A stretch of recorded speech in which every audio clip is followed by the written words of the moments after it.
איך הגעתי לזה? הלכתי פה בקמפוס, ראיתי את המודעה שלהם. בהתחלה לא ידעתי מה הם רוצים ממני. לא הבנתי את הקטע. בהתחלה חשבתי שזה שוב איזה לימודי יהדות, שאני צריך לשלם שם כסף. אחר כך הבנתי שאני בא, אני גם לומד, גם מעשיר את עצמי, ועוד משלמים לי על זה. מלגות ללימודי יהדות? עזוב, הייתי בטוח עושים להחזיר אותי בתשובה. ועוד לקנות אותי בכסף?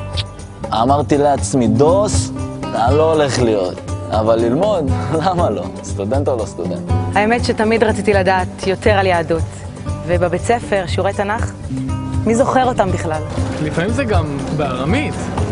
איך ניגשים לזה בכלל?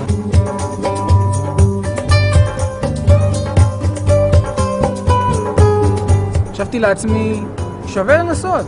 מה, אחרי הכל, חצי שכר לימוד לא גדל על העצים. אני למדתי בכולל בבני ברק, ואז ביקשו ממני לבוא ללמוד עם סטודנטים. מבחינתי זאת הייתה חוויה, איך לומר זאת, מפתיעה בהרבה מובנים. חשבתי לפגוש אנשים מאוד מסוימים, עם תחומי עניין מאוד שונים, אבל פגשתי אנשים מאוד רציניים, עם הרבה עניין ורצון להבין, ואני מאוד נהנה. אני לא חושב שדיברתי עם בחור ישיבה לפני זה. הייתי בטוח שהחבר'ה האלה פנאטים, נסו להניח עליי תפילין כל 5 דקות. במקום זה מצאתי חבר אמיתי, איש שיחה, פרטנר לדיונים. והדיון שמתנהל פה ברמה אקדמית הכי גבוהה שאני מכיר. ממש סיור מוחות. האמת שהופתעתי. הופתעתי מזה שאף אחד לא אומר לך מה לעשות. נותן לך ידע, נותן לך את הכלים להתמודד עם השאלות. לגבי התשובה, זאת כבר שאלה אחרת. למה אנחנו פה? מה המשמעות של כל זה? ומה זה בכלל להיות יהודי? אתה יודע, זה שאלות שכולם שואלים את עצמם, לא רק דתיים.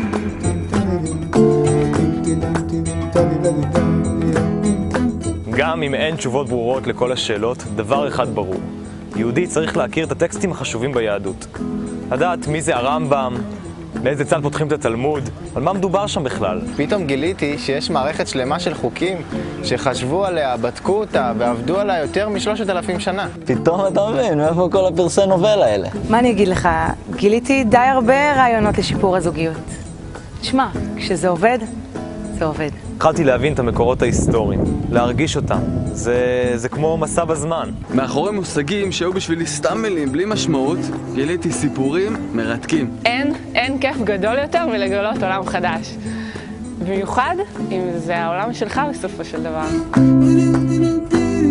הציבור שנמצא כאן באוניברסיטה, האנשים שלא מקורבים ליהדות מהבית, בפתיחת החלון הזה, הם לפחות ידעו במה מדובר. שזה לא יהיה זר. ואם זה לא יהיה זר, לא יפחדו ממנו. ואם לא יפחדו, יוכלו לחיות בשלום על ידו. אף אחד לא מבקש מאף אחד ליישם את מה שהוא אינו מאמין בו. אבל כן, להכיר ולדעת מה נעשה מעבר לנהר.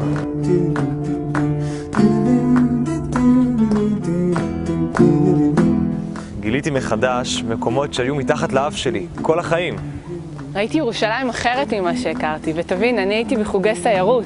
חשבתי שאני מכירה שם כל פינה, אבל פתאום חוויתי אותה ממקום אחר, כיהודייה, לא כתיירת. הטיול לחו"ל? וואלה, אם רק באוניברסיטה בסוף כל קורס היו לוקחים אותך לטיול בחו"ל.